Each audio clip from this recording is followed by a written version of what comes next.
the 8-exercise calisthenics routine to build real muscle. Today, you will see exactly what you clicked to see. 8 calisthenics exercises capable of building real muscle without needing a single machine or weight bar. Just your body, gravity, and the right method. Each exercise here was chosen for a specific reason, and you will understand the why behind each choice throughout the video. Before we begin, please leave a comment with your name and the city you are watching from. We would love to know. Exercise number 1. Decline push-up. When we think about calisthenics for the chest, the traditional push-up is already good, but the decline push-up is a different conversation. It has existed for decades in military and Olympic gymnastics training protocols precisely because it elevates the feet above shoulder level, completely changing the working angle on the muscle. The result? Intense recruitment of the upper chest, the region that most people never truly manage to develop. The upper chest is considered the hardest part of the chest to develop. This happens because the most common training angles, such as the standard push-up or the flat bench press, favor the middle and lower portions.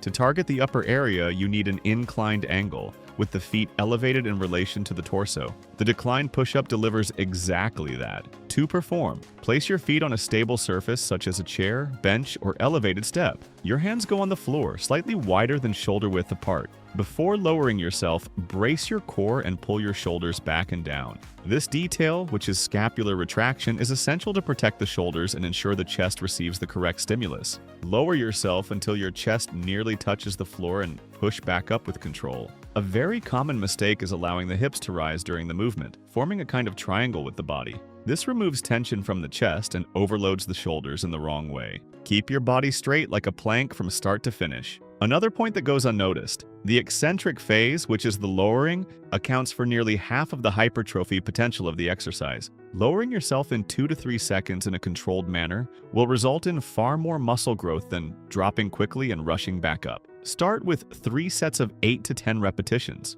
When you reach 12 repetitions with good form, increase to 4 sets or elevate your feet even higher to intensify the challenge. Contraindications. People with rotator cuff injuries, shoulder tendonitis, or any compromise of the shoulder joint should be cautious. In those cases, consult a professional before including this exercise. Exercise number 2, triceps dip. The triceps accounts for approximately 2/3 of the total volume of the arm. This means that if your goal is to have bigger and stronger arms, training the triceps efficiently is far more important than focusing only on the biceps. The triceps dip, performed between 2 chairs or on a low parallel bar, is one of the highest recruitment exercises for this muscle group in calisthenics. The origin of this exercise lies in floor gymnastics programs and military functional training. The logic is simple. Use your own body weight as resistance to work the triceps through a full range of motion, something few variations can offer. To perform, sit on the edge of a sturdy chair and place your hands on the edges beside your hips, with your fingers pointing forward.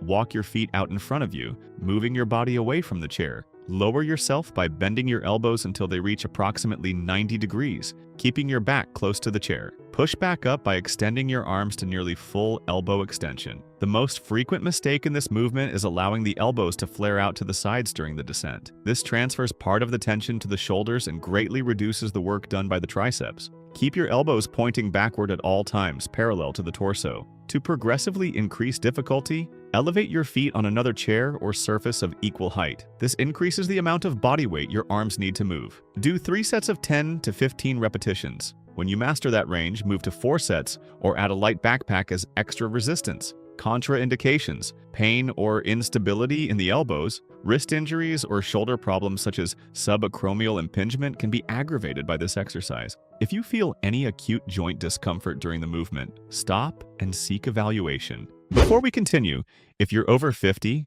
take a look at this statistic. According to the WHO, between 28 and 35% of people over 65 suffer at least one fall each year. More than 70% of these falls happen inside the home. And today, falls are the leading cause of loss of independence among older adults worldwide. Many people blame it on bad luck, but in reality, it comes down to a lack of strength, balance, mobility, and physical preparedness. That's why our team created biological armor, a complete protocol for people in their 50s, 60s, or 70s who want to make sure they never go through that. Inside the protocol, you'll get a special home exercise program designed to build functional strength, real balance, and reverse years of poor posture and physical neglect without damaging your joints. You'll also learn the habits scientists have identified as common among the populations with the highest life expectancy in the world, habits that less than 1% of the Western population actually practices. Access it now by clicking the pinned link in the first comment of this video, or by pointing your phone's camera at the code appearing on the screen. Exercise number 3, mountain climber. The mountain climber is an exercise that deceives by appearance. At first glance, it seems like just a cardiorespiratory movement, something to burn calories. But when performed in a controlled manner with clear muscular intention, it becomes one of the best core exercises in existence. And you know why that happens? Because it combines isometric work with dynamic movement simultaneously. While the abdominal muscles work isometrically to maintain a stable plank position, the hip flexors, obliques, and spinal stabilizers work dynamically during the leg alternations. It is a double demand exercise. To perform, start in a push-up position with your arms extended and your hands directly below your shoulders. Your body forms a straight line from head to heels. Drive one knee toward your chest and return, then alternate to the other side. Keep your hips level throughout the movement, without letting them rise or drop. A very common misconception is thinking that more speed means more results. In reality, performing the movement too fast turns the exercise into something purely aerobic, losing much of the stimulus for the core muscles. For abdominal hypertrophy and strength, execute at a moderate pace with full control. Studies on core training show that exercises combining stabilization and dynamic movement produce greater activation of the deep spinal muscles than isolation exercises such as the traditional crunch. Start with 3 sets of 20 total repetitions, 10 per side. Progress by increasing to 30 repetitions per set and then to 40 when you feel it becoming easy. Contraindications: people with acute lower back pain, a herniated disc in an inflammatory phase, or hip injuries should avoid this exercise until cleared by a medical professional. Exercise number 4, pistol squat. The pistol squat is the most complete unilateral squat in calisthenics. Performed on a single leg with the other extended in front, it demands strength, mobility, balance, and proprioception simultaneously. Regular practitioners can develop significantly less muscular asymmetry between both sides of the body with this exercise, which directly improves performance in running, jumping, and changes of direction. The beauty of this exercise lies in its ability to reveal imbalances that bilateral squatting hides. You may have one side stronger than the other and not even realize it until you try the pistol squat for the first time. To perform, stand on one leg with the other extended in front at approximately hip height. Lower yourself slowly, pushing your supporting knee slightly outward, aligned with your second toe while keeping your torso upright. Lower as far as your mobility allows and drive your heel into the ground to stand back up. The most critical mistake is allowing the supporting knee to cave inward during the descent. This places incorrect stress on the knee ligaments and increases the risk of injury. The knee must follow the alignment of the foot throughout the full range of motion. For beginners, start by lightly touching a wall, chair, or strap for balance support without removing load from the legs. Over time, gradually reduce the support until you no longer need it. Do 3 sets of 5 to 8 repetitions per leg. When you reach 10 repetitions with perfect form, progress to 4 sets. Contraindications: anterior cruciate ligament injuries, compromised meniscus, or significantly limited ankle and hip mobility are situations that require evaluation before attempting this exercise. Exercise number 5, parallel bar dip. The parallel bar dip is often called the squat of the upper body, and that comparison makes perfect sense. It is a multi-joint exercise that recruits the lower chest, triceps, and anterior deltoid at the same time through a range of motion that few upper body calisthenics exercises can offer. On the parallel bars, the body is suspended and descends in a controlled manner through the bending of the elbows and shoulders. The torso lean during the movement determines which muscle receives greater emphasis. A more forward lean recruits the chest more, while a more upright torso recruits the triceps more. To perform, grip the bars with your arms extended and your body suspended. Lean your torso slightly forward, cross your ankles, and begin lowering yourself by bending your elbows until they reach approximately 90 degrees. The important thing is to feel the stretch in your chest at the bottom of the movement. Push back up until your arms are nearly extended without locking the elbows. What many people do not know is that hand position on the bars also influences muscle recruitment. Wider bars increase the range of motion for the chest, while narrower bars increase the focus on the triceps. A very serious mistake in this exercise is descending too far past 90 degrees, especially without adequate mobility preparation. This places excessive stress on the shoulder ligaments and can cause rotator cuff injuries. Start with 3 sets of 6 to 8 repetitions. As strength increases, progress to 12 repetitions per set, and then increase to 4 sets. Contraindications: shoulder injuries, especially to the rotator cuff or the acromioclavicular joint, and elbow pain are direct contraindications. Seek evaluation before including this exercise. Before we continue, do not forget to subscribe to the channel and turn on the notification bell. Having consistent access to science-based information is what will help you progress with long-term health in the world of exercise. Exercise number 6. Hip thrust with elevated feet. The gluteus maximus is the largest muscle in the human body. 99% of people do not know this, and a large portion of them never train this muscle in a specific and efficient way. That is a mistake that goes beyond aesthetics. Weak glutes generate pelvic instability, increase the risk of lower back pain, and compromise performance in virtually any movement involving the legs. The hip thrust with elevated feet goes beyond the classic floor version because by elevating your feet on a surface such as a bench or chair, you increase the range of motion of hip extension. This means greater time under tension and greater stimulus for the gluteus maximus at the longest length of the muscle. To perform, lie on your back with your heels resting on an elevated surface approximately 12 to 16 inches high. Your arms rest at your sides for support. Raise your hips by strongly contracting your glutes, forming a straight line from your shoulders to your knees. Hold for 1 second at the top before lowering yourself in a controlled manner. An extremely common mistake is using the lower back more than the glutes to perform the movement. If you feel your lower back working more than your glutes, you are pushing your hips up through spinal extension rather than glute contraction. To correct this, think about pressing your lower back flat as you rise, using the glutes as the primary driver. Here is a relevant point about metabolism. The gluteus maximus, being the largest muscle in the body, plays a significant role in what is known as excess post-exercise oxygen consumption, meaning the effect of continuing to burn calories after the workout. A well-developed gluteus directly contributes to a higher metabolic rate throughout the day.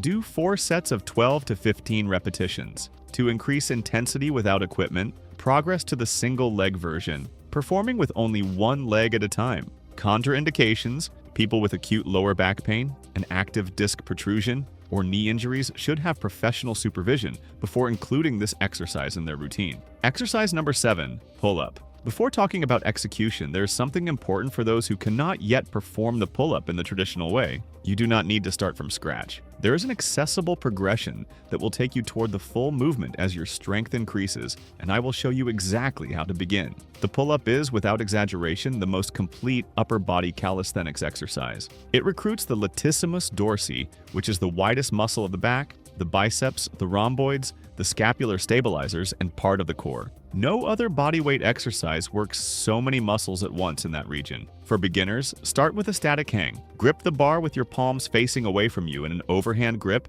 and hang for as long as possible, from 10 to 30 seconds. This builds grip strength and begins activating the shoulder stabilizing muscles. The second step is the Australian row. Find a bar at about 3 feet in height, lie underneath it, grip the bar, and pull your chest up to touch it while keeping your feet on the ground. This works exactly the same muscles as the pull-up at a more accessible angle. When you can perform 12 repetitions of the Australian row with ease, you will be ready for the full pull-up. For the full pull-up execution, grip the bar with your hands slightly wider than shoulder width apart. Before pulling, retract your scapula by pulling your shoulders down and back, as if you were trying to put your shoulder blades in your back pockets. Pull until your chin clears the bar and lower yourself in a completely controlled manner. The slow descent, taking 2 to 3 seconds, is where a large portion of muscle growth occurs. The most common mistake is allowing the shoulders to rise toward the ears during the movement. This excessively activates the upper trapezius and removes the work from the latissimus dorsi. Keep your shoulders down throughout the entire movement.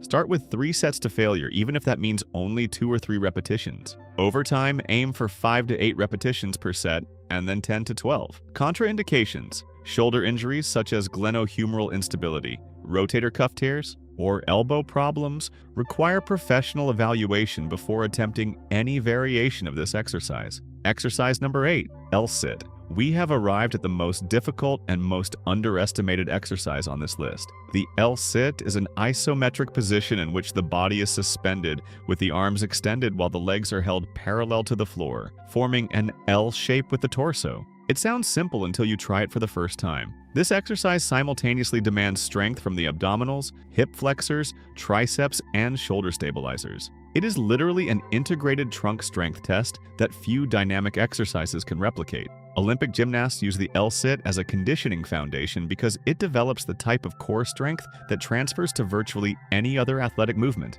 To perform, place your hands on 2 chairs or stable surfaces at your sides, extend your arms and press down into the surface, lifting your hips. Keep your legs extended in front of you parallel to the floor. The key is to actively press your hands downward while keeping your core contracted with maximum effort and your shoulders pressed down, away from your ears. For beginners, the most efficient progression is to start with just 1 foot on the floor and the other elevated. This reduces the demand on the hip flexors while you still work on arm and trunk stabilization. Hold that position for 10 to 15 seconds. Progress to elevating both legs with your knees bent at 90 degrees before attempting fully extended legs. Can you imagine the impact that having this level of core control can have on your entire training? Every other exercise on this list becomes easier when the L-sit is part of your routine. A mistake that practically everyone makes in the beginning is allowing the shoulders to rise during the attempt. This reduces the distance between the hips and the floor, making it impossible to lift the legs. The shoulders must be actively pressed downward, with the arms functioning as rigid pillars. Start with 3 sets of 10 to 15 seconds of hold. As your strength increases, progress to 20 seconds and then 30 seconds per set. Contraindications: wrist injuries, carpal tunnel syndrome, shoulder compromise, or severe core weakness are real limitations for this exercise. If you feel wrist pain during the position, try supporting yourself on closed fists instead of open palms. These 8 exercises represent the most efficient calisthenics approach to building muscle in a real and progressive way. There is no magic here. There is method. The decline push-up and the parallel bar dip build the upper body completely. The pistol squat and the hip thrust with elevated feet develop the legs and glutes with intensity. The pull-up and the L-sit work the core and back in a way that no gym machine can replicate in such an integrated manner. And the mountain climber and the triceps dip complete the muscular recruitment efficiently. If you enjoyed this and want to discover the best isometric exercises to do at home, focused on the lower body, we have a video appearing on screen right now showing each one in detail. Make sure to check it out and also look into our biological armor protocol. Thank you for watching all the way through, and may God bless you, my friend.